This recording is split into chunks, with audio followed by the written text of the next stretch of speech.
Emiten telekomunikasi PT Telkom Indonesia atau TLKM terus menggenjot bisnis data center sebagai sumber pertumbuhan baru.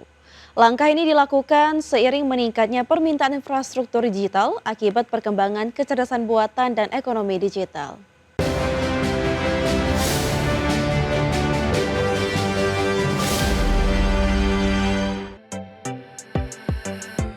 PT Telkom Indonesia menjadikan bisnis data center sebagai salah satu pendorong utama pertumbuhan perusahaan. Strategi ini didukung oleh peningkatan kapasitas dan penguatan infrastruktur digital di berbagai wilayah. Permintaan data center terus meningkat seiring transformasi digital di berbagai sektor industri. Telkom diketahui mengelola sekitar 35 data center dan menargetkan peningkatan kapasitas hingga 300 MW pada 2030. Langkah ini menunjukkan strategi ekspansi agresif dalam menangkap peluang pasar.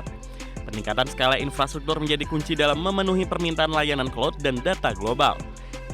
Telkom melalui anak usahanya Newtrade tengah mengembangkan hyperscale data center di Batam yang siap untuk teknologi AI. Fasilitas ini memiliki kapasitas awal 18 MW dan dapat ditingkatkan hingga 54 MW. Lokasinya yang strategis di kawasan Sijori menjadi keunggulan dalam menarik permintaan internasional.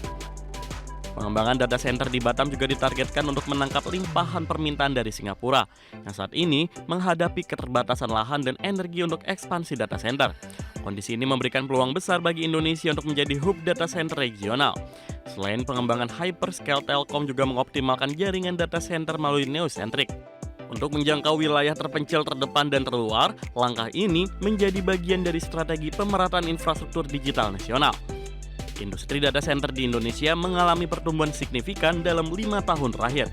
Didorong oleh peningkatan kebutuhan data cloud dan AI, kondisi ini menjadikan sektor data center sebagai salah satu industri paling prospektif di era digital. Telkom menilai bisnis data center akan menjadi salah satu pilar utama pertumbuhan jangka panjang, terutama di tengah stagnasi bisnis telekomunikasi tradisional. Segmen ini juga dinilai memiliki margin lebih tinggi dan potensi nilai tambah yang besar di masa depan. Berbagai sumber IDX Channel. Emiten pembiayaan PT Adira Dinamika Multi Finance Tbk atau ADMF resmi memutuskan untuk membagikan dividen tunai sebesar Rp772,4 miliar bagi pemegang saham-sahamnya. Keputusan ini diambil dalam rapat umum pemegang saham tahunan atau RUPST yang juga menetapkan perombakan signifikan pada jajaran pengurus perseroan. Dalam RUPST yang digelar di Jakarta pada 6 April 2026, Adira Finance menyepakati pembagian dividen sebesar Rp772,4 miliar atau setara 50% dari total laba bersih tahun buku 2025. Berdasarkan keterangan resmi perusahaan, dana tersebut dijadwalkan akan dibayarkan kepada para pemegang saham yang berhak pada 30 April 2026 mendatang.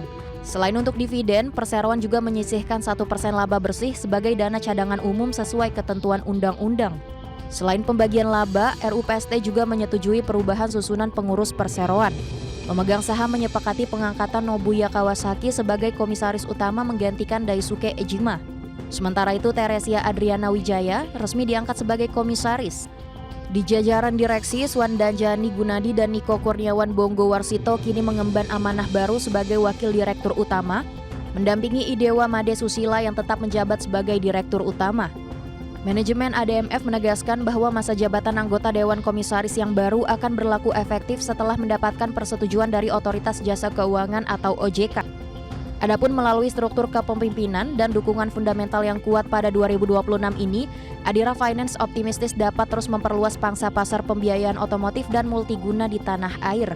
Sementara itu, sisa laba bersih tahun lalu akan dicatat sebagai laba ditahan untuk memperkuat permodalan perusahaan di masa depan. Berbagai sumber IDX Channel.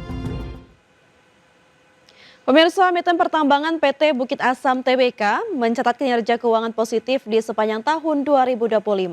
Laba bersih tercatat sebesar Rp2,93 triliun dengan capaian EBITDA Rp6,08 triliun. Pencapaian ini ditopang peningkatan produksi yang tumbuh 9%. PT Bukit Asam Tbk atau PTBA mencatat pertumbuhan produksi dan penjualan batu bara sepanjang tahun 2025. Hal ini terjadi di tengah tekanan harga batu bara global yang mengalami penurunan. Peningkatan kinerja ini ditopang produksi yang naik 9% menjadi 47,2 juta ton.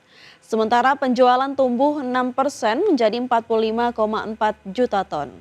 Sejalan dengan itu, volume angkutan batubara juga meningkat 6%. Dari 38,2 juta ton pada 2024 menjadi 40,4 juta ton pada 2025.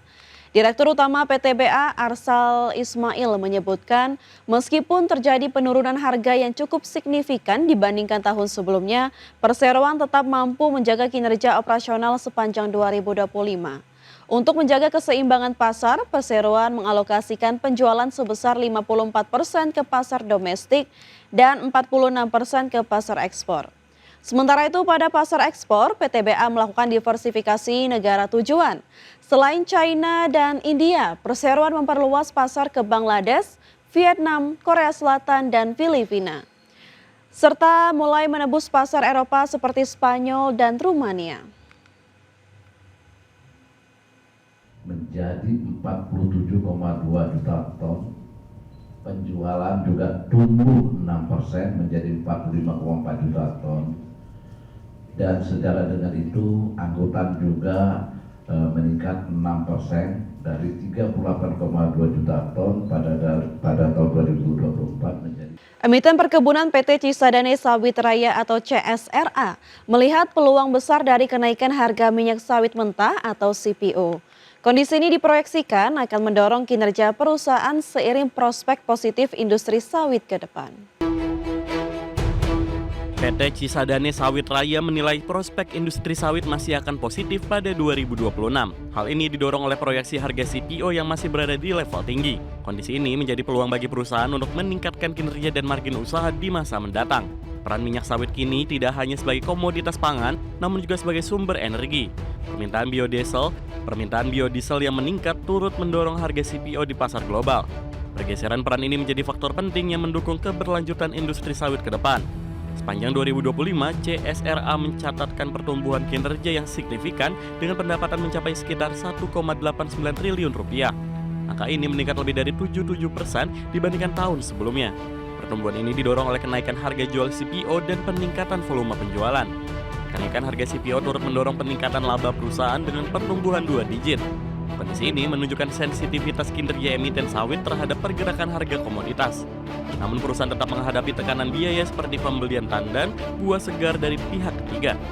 Untuk menangkap peluang ini, CSRA terus mengoptimalkan produksi dan utilisasi pabrik kelapa sawit, termasuk meningkatkan pasokan bahan baku dari internal dan eksternal. Langkah ini bertujuan menjaga volume produksi dan memaksimalkan momentum harga CPO yang sedang tinggi. Pergerakan harga CPO juga dipengaruhi faktor global seperti ketegangan geopolitik dan permintaan energi alternatif. Kondisi ini membuat harga sawit menjadi komoditas strategis di pasar internasional. Perusahaan menilai faktor ini akan terus menopang industri dalam jangka menengah. Dengan kombinasi harga komoditas yang kuat dan strategi operasional yang agresif, CSRA menilai peluang pertumbuhan masih terbuka lebar. Perusahaan optimis dapat menjaga kinerja positif di tengah dinamika pasar global. Kondisi ini menegaskan bahwa sektor sawit masih menjadi salah satu penopang penting ekonomi nasional. Berbagai sumber, IDS Channel.